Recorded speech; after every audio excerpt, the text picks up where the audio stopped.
So this is a presentation on security vulnerabilities of connected vehicle streams and their impact on cooperative driving.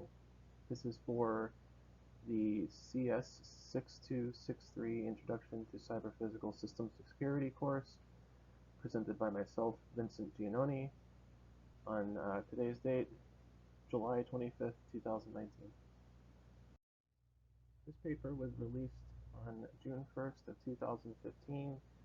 Its authors are Mani Amazude, Arun Ragarama, Chen Ni Chu, Deepak Ghazal, H. Michael Zhang, Jeff Rowe, and Carl Levette. And my apologies if any of you are listening if I butchered your name. They are all researchers at UC Davis, and this paper is from the journal IEEE Communications magazine. Autonomous vehicle technologies are advancing. They are currently capable of navigating unpredictable real-world environments, rely heavily on onboard sensors such as cameras, radar, LiDAR, and GPS. They also rely heavily on capabilities such as 3G, 4G connectivity, and vehicle-to-vehicle and vehicle-to-infrastructure communication. This paper proposes security requirements on communication channels to exchange information and control logic that performs complex driving tasks such as adapting vehicle velocity or changing lanes. This paper also presents a first look at the effects of security attacks on the communication channel, sensor tampering of a connected vehicle stream, and how different countermeasures can improve security and safety of connected vehicle streams, such as downgrading to ACC mode. There are numerous autonomous driverless car projects in progress today. Those include Google's autonomous vehicle, which has completed nearly 700,000 autonomous driving miles at the time of this paper. Junior, which is Stanford's autonomous vehicle that is capable of performing complex driving tasks in real time in unpredictable traffic conditions. These projects are still in proof of concept stage, but even though they are in a POC mode, there are many deployed features as a result of them, such as cruise control, combined function automation, such as ACC, also known as adaptive cruise control. Some important terms in the paper include cooperative adaptive cruise control and vehicular ad hoc networks. In a little bit more detail on CACC, it's an extension to ACC and leverages inter-vehicle communications to create tightly coupled vehicle streams. Vehicles need to have access to each other's information. And VANet, which is a connected vehicle stream and has matured over time, but still riddled with a lot of security issues. The benefits of information from interconnected vehicles provide the ability of the autonomous vehicle to plan ahead, make better decisions to improve the overall safety, and improve performance of the vehicle. With security in mind, we must design the systems to be robust, secure against malicious attacks, and privacy preserving, as well as fault tolerant. This study's main contributions include analysis of security risks in autonomous vehicle stream, where they performed a study of the security vulnerabilities and risks associated with deploying VANet communication. They also consider various types of what-if scenarios when communications between autonomous vehicles participating in CACC are compromised.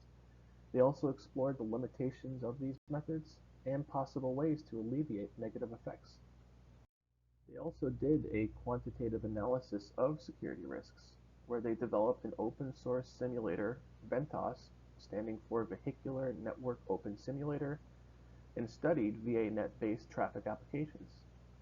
CACC car following model based on one vehicle look-ahead communication utilizing IEEE 802.11p, studied various what-if scenarios involving security attacks on CACC vehicle stream, presented simulation results on the impact of application, and network layer attacks by a malicious insider on the performance of a CACC vehicle stream. To understand the content that follows in this paper, I'd like to go into a little bit more detail on CACC. It incorporates wireless vehicle-to-vehicle communication to access rich preview information about the surrounding vehicles. It leads to tighter following gaps and faster response to changes than ACC. It makes collaborative driving such as platooning feasible, and parameter exchange in CACC vehicle stream is done through beacons that are periodic single hop messages broadcasted by each vehicle. So consider a CACC vehicle stream that is moving on a straight single-line highway. The vehicles utilize a simple one-vehicle look-ahead communication scheme. This is seen in the image below, where you have an upper-level controller and a lower-level controller in each of the vehicles, and the space gap between them is maintained by the passing of messages between those controllers, as well as the passing of beacons between the cars. The beacon format is seen in Part B of the image below, where you have WSMP header, a sensor address, a receiver address, a position, acceleration, mass deceleration, and lane ID. Information in beacon messages help achieve distributed longitudinal control, and these messages include such information as speed, position, and acceleration for each of the cars. CACC also assumes that the platoon of vehicles is already formed and is traveling on a straight single-lane highway with no need to change the platoon size or perform maneuvers, such as split, merge, or leave. The platoon leader acts only as the first vehicle in the platoon and makes disturbance by slowing down or speeding up, and only active communication between CACC vehicles is beaconing that is used to exchange necessary parameters for longitudinal control. For this next part in the presentation, we'll be going over security attacks on CACC vehicle stream. We can group those security attacks on the CACC vehicle stream as application layer attacks, network layer attacks, system level attacks, and privacy leakage attacks. These attacks can potentially impact string stability of a system, compromise the safety of passengers, or compromise the privacy of passengers. Attacks can be launched either by an outside adversary or an insider adversary. First, we'll go over application layer attacks, which affect to particular applications include CACC beaconing and message exchange in the platoon management protocol.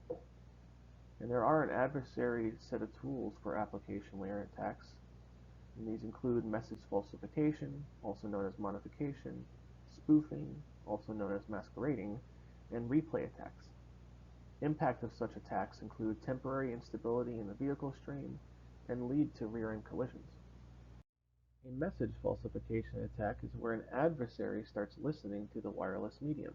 Upon receiving each beacon, that attacker manipulates the content meaningfully, changing the values, and rebroadcasts them. And such effects would be changing the velocity of the vehicles. And as you can see in the image below, the cars in the front of the platoon are starting to accelerate towards one another. The spoofing attack is where an adversary impersonates another vehicle in the stream in order to inject fraudulent information into a specific vehicle. Attacking one vehicle look-ahead communication, adversary can impersonate the vehicle preceding the target vehicle, even when the attacker is physically distant from the target vehicle. In a replay attack, the adversary receives and stores a beacon sent by a member of the stream and tries to replay it at a later point of time with malicious intent. Replayed beacon contains only information which can lead to hazardous effects. Some solutions to application layer attacks can be driven through state-of-the-art security architectures employing a strong cryptographic system. And this includes digital signatures which can provide data integrity for beacon messages and protect them from unauthorized change. It can also provide authentication as well as non-repudiation. Nonces in the messages can also be used, which is an arbitrary number chosen in a pseudo-random process used only once in the communication. In network layer attacks, an adversary can attempt a denial of service or distributed denial of service attack, and the goal is to overwhelm the communication capability of a vehicle or a group of vehicles. making them unable to participate properly in a CACC vehicle stream. Known methods for realizing DOS in a VA net include vehicular botnet and radio jamming. In a vehicular botnet, the botnet will attempt DOS and DDoS attacks by targeting a limitation in its HSM module to overwhelm a specific autonomous vehicle. Autonomous cars are equipped with a tamper-proof hardware security module, known as HSM. An HSM does cryptographic operations such as message signing, verification, encryption, and hashing. But these cryptographic operations are complex and CPU intensive, and when a botnet targets that module, issues can occur. In radio jamming, an adversary will deliberately disrupt communications over small or wide geographic areas. An adversary can use different jamming techniques like one-channel jamming or swiping between all channels trying to jam them all. And solutions to network layer attacks, and specifically for vehicular botnet, include channel switching, technology switching, frequency hopping, or utilizing multiple radio transceivers. And solutions to radio jamming would be detection of radio interference in the VA net. In system-level attacks, there are two different types, which include tampering with the vehicle's hardware or tampering with the vehicle's software. A malicious actor can attack from many vectors, as either an insider, such as in manufacturing level, or an outsider, in an unattended vehicle. Common outsider attacks include replacing certain vehicle sensors or altering certain vehicle sensors. And solutions to these system-level attacks include tamper-proof sensors or misbehavior detection techniques. And the last type of attacks on our list are privacy leakage. And some background on this is that CACC vehicles broadcast beacons with identifiable information. Identifiable information includes the vehicle's identity, and current vehicle position, speed, acceleration, and signatures. The availability of this information compromises privacy, and there are some different types of attacks, which include eavesdropping. And as for the eavesdropping attack, it's a passive attack, and it's also difficult to detect, especially in broadcast wireless communication. And the solutions to privacy leakage attacks include use of encryption to achieve data privacy, use of anonymity techniques to achieve identity and location privacy. Anonymity can be implemented in several ways: use of group signatures or short-term certificates. In this next part of the presentation, we're going to be describing the simulation that the researchers performed. In this simulation, they utilized Ventos, which includes the following integrations: simulation of urban mobility, also known as SUMO, OMNET++/VANES. SUMO is adopted as the traffic simulator, and OMNET++ is used to simulate the wireless communication. Traffic Control Interface, TRACI, is responsible for data command exchange between SUMO and OMNET++. And for this study, the researchers implemented specific modules. In SUMO, it was ACC and CACC car following models where they implemented it to replace the default car following model. In TRACI, they extended it with a new set of commands to gain necessary control over parameters exchanged for ACC-CACC vehicles. With these tools, they analyzed the local and string stability of the system under different speed profiles, where local stability concerns itself with one vehicle following a preceding vehicle, and string stability concerns itself with the propagation of disturbance in a string of vehicles. Stability is a critical requirement for both ACC and CACC control system design. And as for the type of attacks the researchers implemented, they were application layer attacks and network layer attacks. And each of the attacks assumes to be using a malicious insider on the side of the road with a fixed position and equipped with a radio to communicate with other vehicles in the network. As for the application layer attack, they consider a message falsification by modifying the CACC beacon messages, and then the network layer attack, they consider radio jamming where all wireless communications are disrupted. And as for the results of the simulation, they set the base speed profile of a CACC vehicle stream with no adversary. The first vehicle, the platoon leader, is referred to as VAT1. Speed profile is given and shown with a dashed blue line, which you'll see just in a moment in the next slide. As VAT1 accelerates and decelerates, the disturbance propagates to the vehicles that follow. And as you can see at the 120-second mark, where the dashed blue line, VAT1, starts to accelerate, all the other cars start to accelerate. And eventually at the 145-second mark, where all the cars stable off at 20 meters per second. And then at around 175 seconds, when VAT1 starts to decelerate, all the other cars shortly follow behind it, until eventually they stable off at around 5 meters per second at the 190 second mark. In this test, the researchers looked at the effects of message falsification attack on the CACC vehicle stream. They looked at the string stability, which is not maintained, and the disturbance magnifies through the stream. An adversary tries to manipulate the acceleration field of beacon messages. Due to the fact that no security features are implemented in the vehicles, they accept the falsified beacons. The falsification attack is most effective when a sudden change in acceleration occurs, which you'll see in just a moment. And as you can see at the 145-second mark, with a sudden change in acceleration, it causes a rippling effect in the speeds of each of the vehicles in the platoon. And this rippling effect lasts until about the 180 mark, where it stops, and presumably another change in acceleration occurs where the rippling effect then continues off to the right of the graph. The next attack that the researchers looked at the effects of were radio jamming on the CACC vehicle stream. They looked at it before the jamming, where there was a space gap of 16 meters when the CACC vehicle stream is traveling with a speed of 20 milliseconds, which you'll see marked as 1, and 5.5 meters in a speed of 5 meters per second marked as 2. The space gap is then increased to 26 meters marked as 4, and reaction of the followers to speed changes becomes relatively slower, which is marked as 5. And each of these marks are shown in this graph for the data described in the previous slide.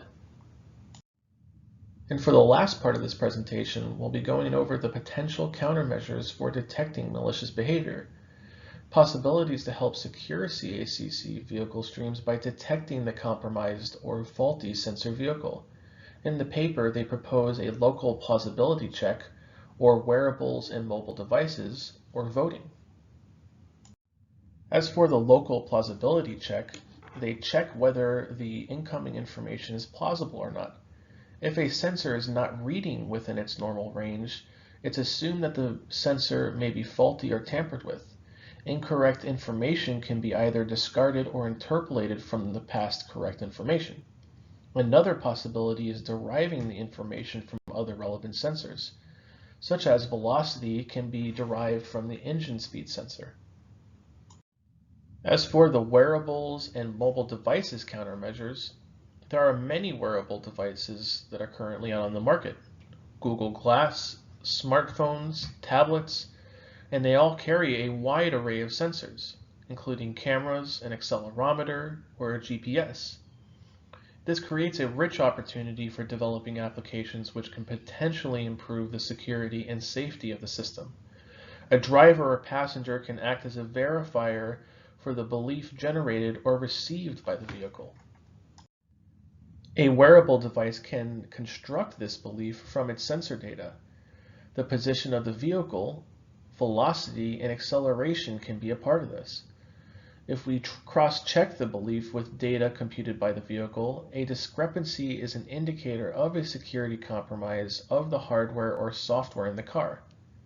More secure when the passenger has many devices.